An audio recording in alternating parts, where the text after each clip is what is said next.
Hello everyone, my name is Aditi. Welcome to Aditi biology classes. आज हम discuss करेंगे ascomycetes के बारे में। इससे पहले हमने जाइगोमाइसिटीज़ या फाइकोमाइसिटीज़ के बारे में पढ़ा था। फाइकोमाइसिटीज़ को ही जाइगोमाइसिटीज़ बोला जाता है। एस्कस जो वर्ड है उसका मतलब होता है ब्लैडर लाइक, सैक लाइक, इसी वजह से इसको सैक फंगी भी बोला जाता है। तो जो एस्कस वर्ड है उसका मतलब होता है ब्लैडर लैटिन में, और तो उसकी वजह से इसका नाम क्या रखा गया, सैक फंगी रखा गया। मल्टी सेलुलर होती है, मेनली इस ग्रुप में जो भी फंगस होती है सब मल्टी सेलुलर होती है।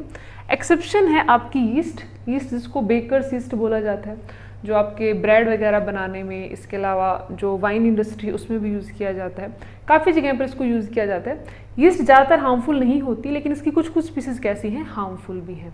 तो जो भी ब्रेड बनता है उसमें जो आप पोरस स्ट्रक्चर देखते हैं जो कार्बन डाइऑक्साइड वगैरह की वजह से होता है, तो उन सब का रीज़न क्या है, यीस्ट। नेक्स्ट इसमें जो मोड ऑफ न्यूट्रिशन है वो सैप्रोफिटिक है, डीकम्पोजर भी है, पैरासिटिक भी है, कोप्रोफिलस भी है। ये हमने पहले डिस्कस भी किया था। सैप्रोफिटिक मोड का मतलब होता है जो भी आपका ऑर्गेनिक मैटर है उस पर फीड करना, उस पर अपना एंजाइमेटिक एक्शन परफॉर्म करना, फिर उसमें से सैप लाइक स्ट्रक्चर बनेगा, मतलब जो एंजाइमेटिक डेथ जूस के बाद जो भी उसमें स्ट्रक्चर बनेगा उसको क्या कर लेंगे, एब्जॉर्ब कर लेंगे। डीकम्पोजर सेम वही, उनको गला सड़ा देती हैं और जो भी उसमें न्यूट्रिएंट होता है उसको रिसाइकिल कर देती हैं। पैरासिटिक मतलब किसी दूसरे के बॉडी के अंदर या उसके ऊपर क्या करती हैं, वो फीड करती हैं। कोप्रोफिलस का मतलब होता है डंग लविंग, जिनको डंग पसंद होता है, डंग पर ग्रो करना पसंद करती हैं। तो फंगस जो है जितने भी इनके ग्रुप हैं, इनमें जो डिफरेंस है वो माइसीलियम के बेसिस पर भी होता है। तो जब हमने जाइगोमाइसिटीज का पढ़ा था तो हमने पढ़ा था उसका जो माइसीलियम है एसेप्टेट है और साथ में सिनोसिटिक है, उसमें काफ़ी सारे न्यूक्लियाई प्रेजेंट होते हैं। इसमें क्या डिफरेंस है, एक टर्म आती है इसमें हेट्रोकैरियोन या फिर डाइकैरियोन। इसको आप ऐसे समझिए कि जैसे ये दो माइसीलियम है, इसमें मेनली सेप्टेट फॉर्म में होते हैं और इनमें ऐसे फ्यूजन हो जाए, जैसे मान लो ये एक माइसीलियम है, ये एक माइसील हाइफा है, मतलब हाइफा अलग अलग स्ट्रेन है, ये दोनों आपस में क्या हो जाए, ऐसे फ्यूज हो जाए, जैसे जिप की फॉर्म में पैक हो जाते हैं उस तरीके से। तो इसमें क्या होता है कि ऐसे एक सेल में दो न्यूक्लियाई हो जाते हैं। तो नॉर्मल तो क्या होता है कि जब ये प्रोसेस होता है, तो जब भी अगर ये प्रोसेस होगा कि आपस में ज्वाइन होंगे और यहाँ पे दोनों माइसीलियम आपस में फ्यूज हुए और उसके बाद क्या हुआ, यहाँ पे जो पर्टिकुलर सेल हो कैसी होगी, आपकी डाइकैरियोन की फॉर्म में हो गई।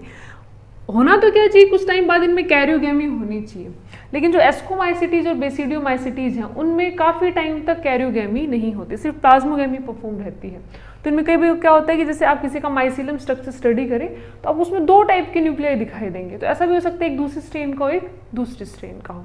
तो इसको हेट्रोकैरियोन या फिर डाइकैरियोन फॉर्म में बोला जाता है। डाई मीन्स होता है आपके डबल न्यूक्लियाई फॉर्म में। नेक्स्ट इसमें है सेप्टेट फॉर्म। सेप्टेट का मतलब है कि जो भी माइसीलियम होती है उसमें सेप्टा प्रेजेंट होते हैं। सेप्टा मतलब ऐसे डिवीजन प्रेजेंट होते हैं। हमने जाइगोमाइसिटीज को डिस्कस किया था, उसमें सेप्टा प्रेजेंट नहीं होते। यीस्ट जो है उसमें माइसीलियम लाइक स्ट्रक्चर नहीं होता, यूनिसेलुलर है, तो बडिंग के थ्रू ही इसमें क्या होता है, एसेक्सुअल प्रोडक्शन मोड पाया जाता है। तो इसमें ऐसे बड बननी शुरू होती हैं और जब भी बड बनती है तो उसका जो निशान है वो हमेशा इस पर रह जाता है, जैसे स्कार जिसको बोलते हैं बर्थ स्कार, इस पर भी रहता है और इस पर भी बना रहता है। कुछ टाइम बाद फिर क्या होता है, मैच्योर हो जाता है। तो ऐसे इनमें ऐसे बडिंग के थ्रू क्या करती रहती हैं, डिवाइड करती रहती हैं। तो ये एग्जाम में आ जाता है कि यूनिसेलुलर फंगस का नाम बताएं तो क्या है, यीस्ट। नेक्स्ट है माइसीलियम ब्रांच, मतलब काफ़ी सारी ब्रांचिंग होती है। ब्रांचिंग मतलब एक तो आप सिंपल हाइफे ऐसे बनाएं, एक इसमें क्या होगा, इसमें फर्दर और ब्रांचिंग हो जाए, काफ़ी सारी ब्रांच निकली हुई एक उसमें से, तो उसको बोला जाता है ब्रांच फॉर्म में। नेक्स्ट इसमें एसेक्सुअल स्पोर। एसेक्सुअल स्पोर उसमें भी क्या था, कोनिडिया था, इसमें भी क्या है, कोनिडिया है। इसमें एक्सोजेनस का मतलब क्या है, उसमें जब हमने बनाया था तो हमने इस तरीके से स्ट्रक्चर ड्रॉ किया था कि ऐसे है और यहाँ पे ऐसे स्पोर बनने शुरू हो जाते हैं। मतलब हमने उसको बेसिपिटल मैनर में बनाना है कि जैसे ऐसे बना और फिर ऐसे बनने शुरू हो जाएंगे, जो सबसे यंग होगा वो बेस पर होगा। ये होता है जाइगोमाइसिटीज में। इसमें कैसे होता है कि जैसे मान लो यहाँ पे ऐसे जो भी कोनिडियोफोर है, कोनिडियोफोर मतलब वो माइसीलियम जो कोनिडिया बनाएगी। तो जैसे मान लो पूरी फंगस है तो उसमें कुछ पर्टिकुलर स्ट्रक्चर होते हैं जो कोनिडियोफोर या कोनिडिया बनाने के लिए डिफ्रेंशिएट होते हैं। तो वो माइसीलियम जो कोनिडिया बनाते हैं उसको कोनिडियोफोर बोला जाता है।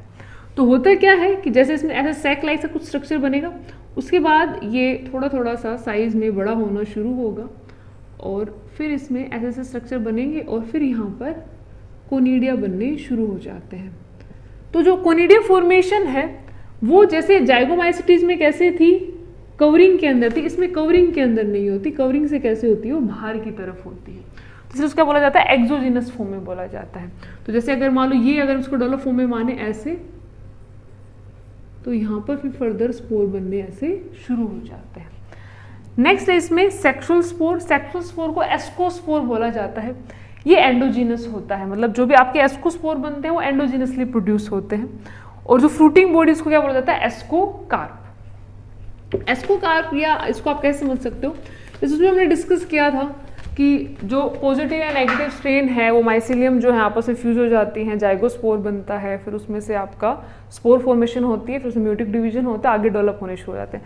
सेम इनमें भी ऐसे ही होता है, लेकिन इनमें होता क्या है कि जो मेन डिफरेंस है कि जैसे मान लो हम ऐसे माने एस्कोगोनियम बनता है इसमें, एक्चुअली अलग अलग उसमें स्पीसीज में या फंगस की वैरायटी वेरी भी कर सकता है। और साथ में यहाँ पे एंथीडियम मतलब मेल जिसको हम बोलते हैं, एंथर बर्ड मेल उसके लिए यूज किया जाता है। तो एस्कोगोनियम जो है मेल, आप ऐसे मान लें कि फीमेल पार्ट को डिनोट करने के लिए है, तो इसके चारों तरफ ये ऐसे रैप होना शुरू हो जाता है। तो जैसे मान लो ये फीमेल एस्कोगोनियम है, तो जो एंथीडियम है वो उसके चारों तरफ ऐसे रैप होता है। रैप होने में इनमें क्या होता है कि जो टिप वाला रीजन उसमें फ्यूजन होना शुरू होता है। तो फ्यूजन में क्या होगा कि जैसे मान लो हम सिंपल एक सेल की बात करें, तो उसमें फ्यूजन हुआ तो यहाँ पे दो न्यूक्लियाई होंगे। दो न्यूक्लियाई मतलब एक मेल का और एक फीमेल, जिसको मेल और फीमेल हमने माइसीलियम में माना, एंथीडियम वाला और एस्कोगोनियम वाला। फिर इनमें क्या होता रहता है कि प्रोसेस चलता रहता है, काफी टाइम तक ये इसी स्टेज में बने रहते हैं। और फिर इनमें काफी टाइम बाद क्या होती है, कैरियोगेमी होती है। कैरियोगेमी मीन्स इनके न्यूक्लियाई आपस में फ्यूज हो जाते हैं। तो फ्यूजन के बाद इस टाइप स्ट्रक्चर बन गया। फ्यूजन के बाद फिर इसमें जो ये स्ट्रक्चर है, अब इसमें मियोसिस होगा, इसको एस्कस मदर सेल बोला जाता है। मियोसिस के बाद फिर इसमें ऐसे टेट्राड फॉर्म में बनने शुरू होंगे, फिर ये 8 उसमें चेंज हो जाएंगे, फिर ये एस्कोस्पोर माने जाते हैं। तो ऐसे जो स्ट्रक्चर बनते हैं इनको क्या बोला जाता है, एस्कोस्पोर, जो कैसे होते हैं, मियोसिस का प्रोडक्ट होते हैं। तो ये इसमें थोड़ा सा डिफरेंस है, बस ये याद रखें कि इनमें जो न्यूक्लियाई का फ्यूजन है वो तुरंत नहीं होता, कुछ टाइम बाद होता है। जैसे हमने जाइगोमाइसिस में पढ़ा था कि इनमें जो न्यूक्लियर फ्यूजन है वो तुरंत हो जाता है, जैसे जैसे प्लाज्मोगेमी होगा तुरंत कैरियोगेमी हो जाएगी, लेकिन इनमें ऐसा नहीं होता। फ्रूटिंग बॉडी मतलब अब जैसे क्या होगा कि उसमें तो हमने पढ़ा था ना कि ऐसे स्पोरोजिनस टिश्यू, जाइगोस्पोर जब बनाया था ऐसे स्पोरोजिनस टिश्यू बना था, उसमें स्पोर रिलीज होना शुरू हो गए थे। इसमें क्या होता है कि जैसे मियोसिस हुआ, अब मियोसिस के बाद उसमें फर्दर कैसे डिवीजन होंगे, माइटोटिक डिवीजन होंगे। तो यहाँ से क्या होंगी, जो भी फ्रूटिंग बॉडी होती है उसको क्या बोला जाता है, एस्कोकार्प। एस्कोकार्प जिसमें काफी सारे एस्कोस्पोर प्रेजेंट होंगे जो फर्दर ग्रो करके नया माइसीलियम बनाना शुरू कर देते हैं। तो ये इसमें थोड़े से पॉइंट हैं, आप याद रखिए। नेक्स्ट इनके एग्जाम्पल में है एस्परजिलस, न्यूरोस्पोरा, क्लाइविसेप्स, पेनिसिलियम, मोरल्स और ट्रफल्स। इसमें मोरकेला वगैरह का एग्जाम्पल आता है, तो हम इसको 1 बाय 1 थोड़ा सा डिस्कस कर लेते हैं। एस्परजिलस जो है ये भी एस्कोमाइसिटीज का एग्जाम्पल है, सैक फंगी बोला जाता है। एस्परजिलस की जो वैरायटी है, इनको सिट्रिक एसिड वगैरह, जैसे एस्परजिलस नाइगर है उसको सिट्रिक एसिड वगैरह प्रोड्यूस करने में, जैसे आर्टिफिशियली जो प्रोड्यूस करते हैं उसमें इसको यूज़ किया जाता है। और साथ में जो भी आपके सॉफ्ट ड्रिंक वगैरह होते हैं उनमें जो भी सिट्रिक एसिड की अमाउंट होती है वो किसकी वजह से होती है, एस्परजिलस नाइगर के थ्रू बनाई जाती है। न्यूरोस्पोरा जो है इसको ड्रोसोफिला बोला जाता है, किसका, आपके फंगस के किंगडम का, या फिर आप इसको कभी कभी प्लांट किंगडम का भी बोला जाता है। तो आप इसको कैसे समझें कि प्लांट किंगडम का क्यों बोला जाता है, क्योंकि पहले इनको प्लांटी ग्रुप में ही रखा हुआ था, क्लासिफिकेशन के टाइम किसमें रखा हुआ था, प्लांटी ग्रुप में ही रखा हुआ था, इसलिए इसको बोल भी दिया जाता है। तो जो न्यूरोस्पोरा है एक्चुअल में इसमें जेनेटिक रिसर्च काफ़ी होती है। तो ड्रोसोफिला को आप कैसे समझें कि जैसे कभी भी आप डेवलपमेंटल बायोलॉजी का पढ़ेंगे या जीन वगैरह का कुछ भी इंट्रैक्शन पढ़ेंगे तो उसमें ड्रोसोफिला का नाम जरूर होता है। तो ड्रोसोफिला आपकी क्या है, फ्रूट फ्लाई है, इजीली रियर किया जा सकता है, अच्छे से ग्रो कर सकती है, एक पर्टिकुलर लाइफ स्पैन है, आप उसमें जो भी जेनेटिक चेंज हो ऑब्जर्व कर सकते हैं। सेम जो न्यूरोस्पोर है उसमें भी सेम इसी टाइप के चेंजेस हैं कि इसमें जो भी चेंज अपीयर होते हैं उनको बहुत जल्दी स्टडी किया जा सकता है, तो उसको जेनेटिक रिसर्च के लिए काफ़ी ज़्यादा यूज़ किया जाता है। तो न्यूरोस्पोरा क्या बोला जाता है, Drosophila of plant kingdom. Next है इसमें क्लाइविसेप्स। क्लाइविसेप्स जो है ये भी आपकी सैक फंगी की टाइप है, सॉरी सैक फंगी का एग्जाम्पल है। क्लाइविसेप्स एक इर्गोट करके केमिकल मिलता है, इस पर्टिकुलर केमिकल को यूज़ करते हैं यूट्राइन कॉन्ट्रैक्शन के लिए, और साथ में जो भी मेंस्ट्रुअल पेन वगैरह होता है उसमें जो हीमोरेज की प्रॉब्लम ज़्यादा होती है उसको ट्रीट करने में भी इसको यूज़ किया जाता है। नेक्स्ट इसमें है क्लाइविसेप्स से वैसे राई इर्गोट ऑफ राई एक डिजीज भी हो जाती है, तो कभी कभी ये क्वेश्चन भी आ जाता है कि राई में जो इन्फेक्शन है, जो इर्गोट फॉर्मेशन, वो किसकी वजह से होती है? क्लाइविसेप्स की वजह से होती है। तो एस्परजिलस में है सिट्रिक एसिड वगैरह फॉर्मेशन के लिए हार्मफुल भी होता है, लेकिन काफ़ी जगह यूजफुल भी होते हैं। न्यूरोस्पोरा जो है उसको जेनेटिक रिसर्च के लिए काफ़ी सारा यूज़ किया जाता है, मोलिकुलर स्टडी के लिए भी यूज़ किया जाता है। नेक्स्ट है क्लाइविसेप्स, क्लाइविसेप्स का आपको बता दिया। पेनिसिलियम, पेनिसिलियम का आपको पता होगा अलेक्जेंडर फ्लेमिंग ने इसको डिस्कवर किया था। इसकी जो डिस्कवरी है वो काफ़ी आपकी मतलब एक कह सकते हैं कि स्टोरी जैसा ही है। तो हुआ क्या था कि जो अलेक्जेंडर फ्लेमिंग थे वो पर्टिकुलर कुछ बैक्टीरिया पर रिसर्च कर रहे थे, तो उन्होंने अपने लैब में एक पूरा मीडिया बना के रखा हुआ था। तो उन्हें कुछ टाइम के लिए बाहर जाना था, तो उन्होंने क्या किया, जो भी उनका वर्कर थे, जो भी लैब अटेंडेंट थे, उनको बोला कि आप इनका ध्यान रखना जो भी कल्चर मीडिया है। तो बाई चांस वो उस टाइम तक उसका ध्यान नहीं रख पाए। तो फंगस का हमने पढ़ा है कि फंगस को जब भी न्यूट्रिएंट आसपास न्यूट्रिएंट मीडिया वगैरह तो वहाँ पर ग्रो करना शुरू कर जाती हैं। तो सीधी सी बात है, जब उन्होंने वहाँ पे कल्चर मीडिया रखा हुआ था किसी बैक्टीरिया की ग्रोथ के लिए, तो वहाँ पर आसपास क्या होंगे, कुछ फंगस स्पोर भी प्रेजेंट होंगे। तो वहाँ पर क्या हुआ कि जो भी उनकी पैट्री प्लेट रीजन था, जहाँ पर भी उन्हें बैक्टीरिया कल्चर था, वहाँ पे पेनिसिलियम ग्रो कर गई थी। पेनिसिलियम ब्लू ब्लैकिश कलर में भी आ सकती है, ब्लू मोल्ड भी बोला जाता है इसको। तो ये उसके ऊपर फैल गई थी, और जिस पर्टिकुलर रीजन में पेनिसिलियम फैली हुई थी वहाँ पर कोई बैक्टीरिया ग्रो नहीं कर पा रही, मतलब उनकी कॉलोनी वहाँ पर अपीयर नहीं हो रही थी। तो जो पेनिसिलिन है, पेनिसिलिन जो ड्रग है वो पेनिसिलियम आपकी फंगस से ही ऑब्टेन होती है। तो अलेक्जेंडर फ्लेमिंग ने इस पर काफ़ी रिसर्च की, फिर बाकी दूसरे साइंटिस्ट ने भी रिसर्च की, फिर पेनिसिलिन का पता चला। पेनिसिलिन को काफ़ी बड़े लेवल पर फिर यूज़ किया गया वर्ल्ड वॉर 2 में, जो भी आपके डिजीज़ या जो भी इन्फेक्टेड सोल्जर थे उनको ट्रीट करने के लिए। तो पेनिसिलिन को वंडर ड्रग भी बोला जाता है, मतलब उस टाइम एक जादुई दवा थी, क्योंकि उस टाइम कोई भी ऐसी ड्रग नहीं थी जो एंटीसेप्टिक प्रॉपर्टी के साथ हो, बैक्टीरियल इन्फेक्शन को खत्म कर दे, तो उसको वंडर ड्रग भी बोला जाता है। पेनिसिलियम जो है ये चीज़ बनाने में भी यूज़ होती है। आप हमेशा ये ना सोचें कि इससे पेनिसिलिन ही ऑब्टेन होता है। चीज़ वगैरह जो राइपनिंग होती है, जो उसका एक पर्टिकुलर फ्लेवर होता है, या ब्लू कलर की भी जो चीज़ बनती है, पेनिसिलिन को उनको बनाने में यूज़ किया जाता है। नेक्स्ट आते हैं मोरल्स और ट्रफल्स। तो ये जो है ये आपके एडिबल उसमें आते हैं फंगस में, कि इनको खाया जा सकता है। जैसे वैसे मशरूम का हमने सुना है, मशरूम जैसे दिखाई देते लेकिन ये मशरूम नहीं होते। तो जो मोरेल्स हैं इनको, जैसे मोरकेला इसका एग्जाम्पल है, ये जो है ये मेनली ग्रो करते हैं, मतलब आपका जो भी सोयल है या सरफेस उससे बाहर ग्रो करते हैं। और ये हनीकॉम्ब जैसा स्ट्रक्चर होता है, मतलब आपने कभी मधुमक्खी का छत्ता देखा हो, उसमें जब शहद ना हो तो उसमें ऐसे आपको उसका एक पैटर्न सा दिखाई देता है, कोम का जो पैटर्न दिखाई देता है वैसे ही दिखाई देते हैं। और इनमें काफ़ी अच्छी खुशबू होती है और काफ़ी टेस्टी भी होते हैं और काफ़ी महंगे भी होते हैं। ट्रफल्स जो हैं वो सोयल के अंदर ग्रो करते हैं और ऐसे बॉल लाइक स्ट्रक्चर में होते हैं। एज ए क्रॉप भी इनको ग्रो किया जा सकता है, लेकिन एज ए क्रॉप मशरूम के लेवल पर इनको ग्रो करना मुश्किल है। जैसे आप जिस लेवल पर मशरूम को ग्रो कर सकते हैं वैसे इनको ग्रो करना थोड़ा मुश्किल है। ये नेचुरल हैबिटेट में ज़्यादा अच्छे से पाए जाते हैं। जैसे ये मेनली ग्रो करते हैं जहाँ पे आपके एप्पल ट्री वगैरह हैं, जो भी आपका कश्मीर वाला रीजन है, कहीं के पर यूपी वाले रीजन में भी इनको ग्रो किया जाता है, और पंजाब के भी कुछ एरिया में इनको ग्रो किया जाता है। लेकिन कश्मीर में जो वैरायटी पाई जाती है इसकी काफ़ी टेस्टी होती है और काफ़ी एरोमेटिक फ्लेवर के साथ होती हैं। इसी तरीके से यूरोप में और नॉर्थ अमेरिकन रीजन में इसको काफ़ी पसंद किया जाता है। तो इसको कोशिश भी की जाती है बार बार ग्रो करने की, लेकिन आप उतना प्रोडक्शन नहीं ले सकते। इनको अगर नेचुरल हैबिटेट में ग्रो करने दे रहे तो काफ़ी अच्छी ग्रोथ होती है। तो मोरल्स हमेशा ज़मीन से बाहर आ जाते हैं, टफल्स ज़मीन के अंदर होते हैं। तो ज़मीन के नीचे 40 सेंटीमीटर से थोड़ा नीचे की तरफ ये ग्रो करते हैं।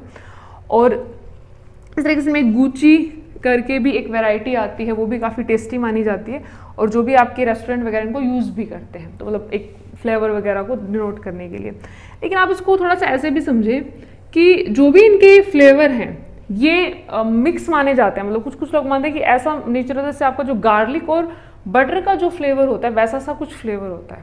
जैसे गार्लिक और बटर को आपस में मिक्स किया जाए उस टाइप का कुछ फ्लेवर आता है। लेकिन कुछ लोग कहते हैं कि इसका जो फ्लेवर है वो बिल्कुल एक स्वर्ग की अनुभूति है, कि वो स्वर्ग का ही एक फ्रूट ऐसा भी माना जाता है। तो वो उनके थोड़ा सा आप मान सकते हैं एक्जेटेड फॉर्म में है, लेकिन कुछ लोग मानते हैं।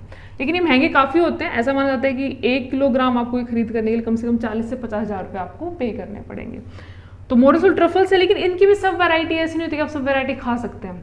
कुछ ऐसे भी होते हैं जो इनको मिमिक करते हैं, लेकिन वैसे कैसे होते हैं, काफ़ी पॉइजनस भी होते हैं। तो कभी भी आप मोरल या ट्रफल्स को ट्राई करने की कोशिश करें, या आपको जंगल में मिले तो ऐसे बिना सोचे समझे इन पर फीड करने की कोशिश ना करें, लेकिन कुछ मिमिक वैरायटी भी होती है जो काफ़ी हार्मफुल होती हैं।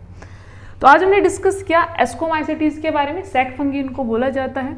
मल्टीसेलुलर है, यूनिसेलुलर फॉर्म में क्या पाई जाती है, यीस्ट।